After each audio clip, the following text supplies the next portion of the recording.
안녕하세요. 고려대학교 계열적합성 인문계열 기출문제 해설 강의를 시작하도록 하겠습니다.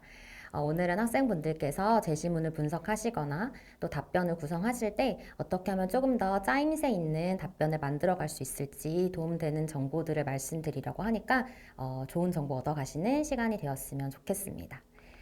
네, 먼저 첫 번째 화면을 보시면 가 제시문 밑에 제가 이제 질문을 적어 두었는데요. 주로 이제 제시문 가나 다에 나오는 특정 키워드에 이렇게 밑줄을 주고 이들의 공통점과 차이점에 대해서 말해보라는 질문을 하고 있습니다.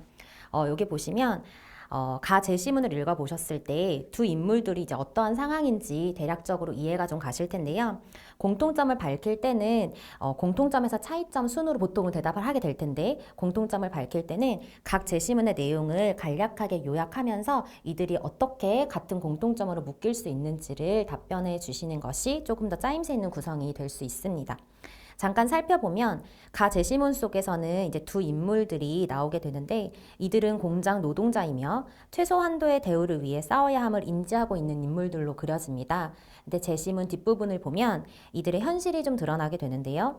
점심시간이 넉넉하지 못하다거나 혹은 사람들과 격리된 상태에서 계속 일만 해야 한다거나 등의 자유가 없는 채로 억압받고 있는 공장 노동자임을 알 수 있습니다. 다음에 나 제시문을 보시면 조선 초기의 지방 양반들이 향촌의 자치를 실현하기 위한 노력이 있었으나 경제 환경과 신분제가 동요하면서 양반의 영향력이 약화되었음을 중반부에 밝히고 있습니다. 그리고 새롭게 양반이 된 분홍층과의 주도권 다툼이 생기게 되었고, 그리고 구향과 신향이 모두 결과적으로는 힘이 약화되면서 이들이 감시해야 했던 관건의 힘이 강화되는 문제가 발생했음을 언급하고 있습니다. 다음으로 다 제시문에서는 시민 불복종의 의미가 무엇인지 밝히면서도 이것은 실정법이 자연법이나 도덕률을 바탕으로 하지 않을 때 시정하기 위한 노력의 일환이라는 점에서 찬성할 수도 있지만 법에 대한 존중심의 토대가 파괴되고 그리고 민주적 절차를 무시한다는 관점 그리고 더 나아가 사회 질서가 무너질 위험을 불러일으킬 수 있다는 점에서 반대할 수 있음을 각각 찬반의 입장에 대해서 서술하고 있는 글입니다. 자, 그러면 보시는 것처럼 가의 싸움, 나의 향전, 다의 제시문의 공통점은 무엇일까요? 아마 학생 여러분들이 크게 어렵지 않게 찾으실 수 있을 것 같은데요. 이들은 모두 갈등을 뜻하고 있습니다. 각각 순서대로 공장 노동자와 회사, 구향과 신향, 그리고 시민과 정부 간의 갈등이라는 점에서 인간, 집단, 그리고 계층 간 등의 다양한 갈등을 다루고 있다는 점에 공통점을 갖습니다. 다만 차이점은 아무래도 갈등의 양상이 다르다는 점을 잘 살펴봐야 할 텐데요. 가의 싸움 같은 경우는 화면을 보시면 가의 싸움 같은 경우는 노동자들이 회사를 대상으로 인간으로서 누려야 하는 최소한의 대우를 요청하고 있다는 점에서 좀 차이가 있습니다. 즉, 이들이 건강하고 건전하게 일할 수 있는 노동 환경을 보장받기 위한 것에 의미를 담고 있다는 점이죠. 그런 점에서 또 제시문에 학형이 말하고 있는 것처럼 옳은 것과 옳지 않은 것이 부딪혀서 일어나는 것이라고 하는 점도 함께 답변에 넣어서 언급해 볼 수도 있겠습니다. 또 하나는 강자와 약자 간의 상하관계가 아무래도 조금 더 명확하다는 점도 특징으로 들 수 있습니다. 다만 나의 향전 같은 경우에서는 화면을 넘겨보면 집단과 집단 간의 갈등이라는 점에서 좀 차이가 있으며 특히 이들은 동일한 양반으로서 그 세력이 다른 것이지 가처럼 한쪽이 월등히 우월한 권력 관계를 가지고 있다고 보기는 어렵습니다. 이런 점까지 언급해주면 더 좋을 것 같고요. 다의 불복종 같은 경우를 살펴보면 이 경우는 시민 집단과 정부의 갈등을 뜻하는 것인데 이름에서 드러나듯이 시민과 그리고 그 시민이 시민으로서 정당하게 복종해야 하는 정부의 권력이라고 하는 것에 복종하지 않아서 발생하는 갈등이라는 점이 특징입니다. 그렇기 때문에 이것은 가나 나와 같은 상황에 비해 갈등 자체에 대해서 그 찬반의 입장이 조금 더 뚜렷할 수도 있습니다. 여기서 이제 제가 말씀드리고 싶은 부분은 공통점에 비해서 아무래도 답변의 분량상 차이점이 훨씬 더 많은 부분을 차지하게 될 텐데요. 차이점은 그 성질과 성격을 비교해서 말씀해 주시되 여러 가지 측면을 꼼꼼하게 살펴볼 것을 말씀드리고 싶습니다. 그러니까 눈에 보이게 아까 가의 제시문처럼 옳은 것과 옳지 않은 것이 부딪히는 것이다 라고 단편적인 서술을 하기보다는 조금 여러 가지 측면에서 갈등의 성질, 그런 성격들을 잘 비교하시고 다양한 측면에서 답변을 할 수 있는 것이 아무래도 좋습니다. 두 번째 문제 살펴보도록 할게요. 다음 화면을 보시면 제시문 다 내에서 시민 불복종을 반대하는 주장의 관점에서 제시문 가의 사장, 제시문 나의 지방의 유력자의 행위를 평가하라는 질문을 하고 있습니다. 특정 제시문의 관점에서 다른 제시문의 입장을 평가하는 류의 문제도 우리가 많이 보게 되는데요.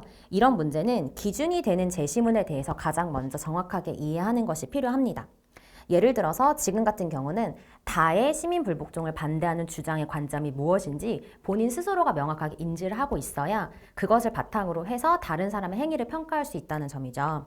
다를 먼저 살펴볼까요? 여기 보시면 시민 불복종에 반대하는 주장의 근거가 세 가지 정도로 드러나고 있습니다. 첫 번째는 법에 대한 존중심의 토대를 파괴한다는 점, 두 번째 민주적 절차를 무시한다는 점, 그리고 이러한 행위들은 무정부 상태를 초래해서 사회 질서가 무너질 수 있다는 점을 근거로 들고 있습니다.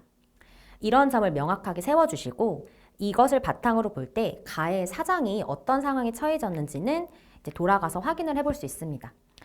다의 사장은 이들이 나타나고 있는 상황을 보는 것처럼 불황이라고 하는 말을 이용해서 이들이 받고 있는 여러 형태의 억압을 감추고 있다. 이렇게 설명이 나오고 있습니다. 또 그런 부당한 처사에 대해서 말하는 이들을 마지막에 아무도 모르게 쫓겨났다라고 하는 점에서 볼 수 있듯이 이들을 쫓아내는 행태를 보이고 있다는 점에서 이런 점들에서 당연히 비판받을 만한 대상이라고 살펴볼 수 있겠습니다. 왜냐하면 이것은 우리가 처음에 말했던 시민 불복종을 반대하는 주장의 관점에 놓고 하나씩 살펴볼 때 첫째, 법을 어기고 있다고 하는 점도 살펴볼 수 있고요. 민주적 절차 당연히 무시하고 있고 더 나아가서는 이들이 사회 질서를 어지럽히는 행위라고도 판단될 수 있기 때문입니다. 이렇게 처음에 세웠던 관점에서 이 사장의 행위가 어떻게 보이는 것인지 하나씩 살펴보게 되면 조금 더 풍성한 답변을 만들어낼 수 있을 것 같습니다. 다만 정의롭지 못한 노동법이나 정책을 바꾸기 위해서 의도적으로 위법 행위를 하는 것에는 반대할 확률이 있다는 점도 우리가 다른 관점에서는 생각해 볼 수가 있겠는데요. 왜냐하면 시민 불복종에 반대하는 주장에서 강조했었던 것은 법에 대한 존중심, 법치, 그리고 민주적인 절차, 사회 질서를 지키는 것이 중요했기 때문입니다. 그렇기 때문에 비인격적인 경영이 가능하도록 만들어진 법의 사각지대가 있다고 한번 가정해 볼 때 이것을 근거로 해서 위법한 시위나 위법한 투쟁 등의 활동을 할 때는 이것은 옳지 않다고 볼 확률이 분명 있으며 법과 사회 질서에 근거하여서 노동자들이 정당하게 자신의 권리를 주장할 수 있어야 한다는 점도 함께 고려해서 생각해 볼 수 있겠습니다.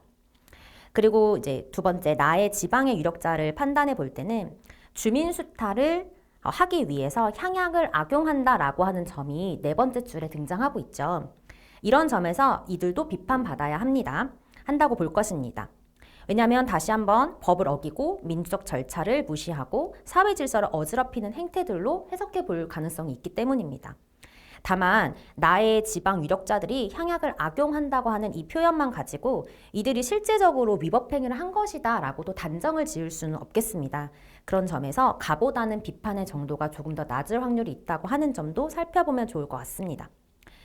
정리해서 이렇게 한 관점을 통해 다른 이들을 평가해야 될 때는 먼저는 기준이 되는 관점을 정확하게 이해하고 그 근거를 스스로 정리해 본 후에 그 상대가 되는 우리로 따지면 가와 나에 대해서 이제 비판 내지 평가를 하게 되면 될 텐데 주의할 점은 가와 나의 사장 그리고 지방의 유력자와 같은 인물들이 유사해 보이더라도 상황을 따져보면 분명히 다른 점이 존재할 수 있다는 점입니다. 그래서 세부적인 상황이나 입장, 관점 등을 조절해서 언급할 수 있도록 하는 점이 중요할 것 같고요.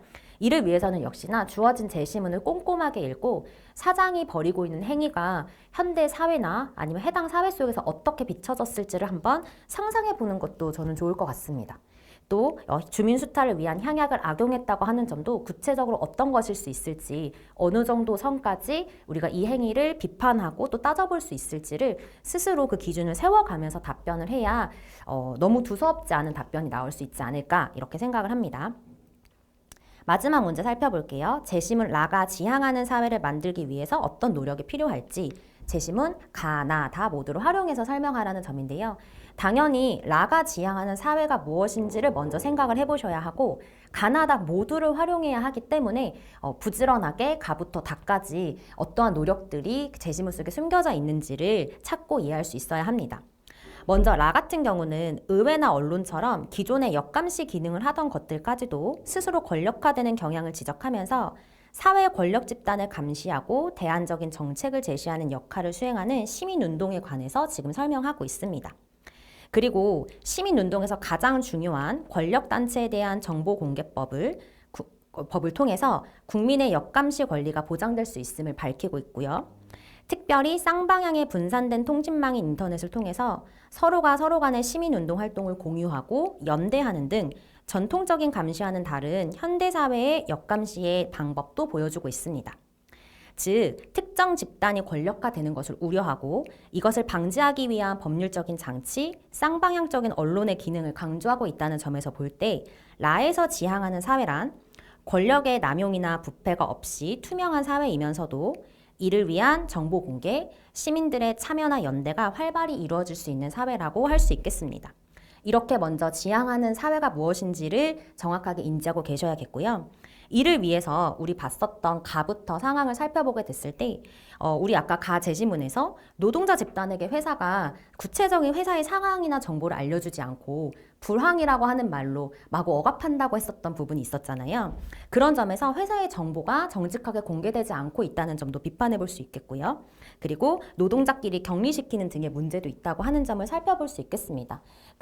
그리고 더 나아가서 형이 동생과 대화를 하면서 우리가 최소한도의 대우를 위해서 싸워야 한다라고 하는 점을 인지해 봤었을 때 개인이 본인이 받고 있는 억압에 대해서 인지하고 이것을 위한 결단 내지 투쟁 또 의지 같은 것들을 발휘시킬 필요가 있다고 하는 점도 우리가 3번 질문에 대한 답변으로 구성을 해볼 수가 있겠습니다. 그리고 제시문 나와 같은 경우를 살펴보면 제시문 나에서는 집안 양반들이 향촌의 자치를 실현하기 위해서 유향소를 설치하고 그리고 향약이라고 하는 유교적인 덕목을 강조하고 질서 유지의 역할이 되는 이런 것들을 보급하기도 했다는 점을 우리가 살펴볼 수 있었었는데요. 하지만 이것이 서로 간의 구향과 신향 간의 주도권 다툼인 향전이 발생되면서 이들이 결국에는 처음에 지방 양반들끼리 하려고 하였던 감찰의 대상들이 결국에는 그들의 힘이 강화되는 부작용이 나타나게 되는 문제를 살펴볼 수 있었습니다. 그렇기 때문에 이들이 자치적인 힘을 발휘할 수 있도록 또 감시기구 같은 것들이 그 투명성을 잃어버리지 않도록 유지시켜주는 법적 제도가 있을 수 있다라고 하는 점을 말할 필요도 있겠고요. 그리고 앞서 말했었던 것처럼 시민들 간의 그러한 감시기구라든지 또 투명성을 보장할 수 있는 시민들의 참여가 필요할 수 있다는 점도 언급할 수 있겠습니다. 그리고 다 제시문을 보면 다 제시문을 살펴봤었을 때는 시민 불복종에 대해서 의미를 설명하고 그리고 찬성과 반대에 대해서 입장을 펼치고 있었었는데요. 아무래도 시민 불복종이라고 하는 말 자체가 법을 개정하거나 정책을 변혁하려는 목적으로 할 수 있는 위법행위라고 하는 점에서 찬성과 반대 입장 중에서는 찬성의 입장을 활용해서 지향 가능한 사회로 나아가기 위한 방법을 제시해 볼 수도 있겠습니다. 시민 불복종이라고 하는 의미를 살려서 뭔가 정의롭지 못한 법이 나왔다거나 혹은 그것에 위배되는 인간의 양심이나 혹은 존엄성 같은 것들을 훼손하는 일이 발생했었을 때는 시민들이 직접 참여하고 적극적으로 여기에 대해서 자신들의 의견을 피력하는 그런 행위가 정당할 수 있다. 이것이 필요할 수 있다. 그래서 더 지향하는 사회로 나아갈 수 있다는 점을 언급해 볼 수도 있겠습니다. 네, 오늘 여기까지 제시문 기출 분석은 다 마쳤고요. 서울대 일반 전형과 연세대 활동 우수형 면접 특강도 비슷한 문제와 또 유형들로 구성되고 있으니 여기에 해당되시는 분들께서도 좋은 정보 얻어가시면 좋을 것 같고 고려대 계열적합성 면접 특강은 학원으로 문의 주시면 좋을 것 같습니다. 감사합니다.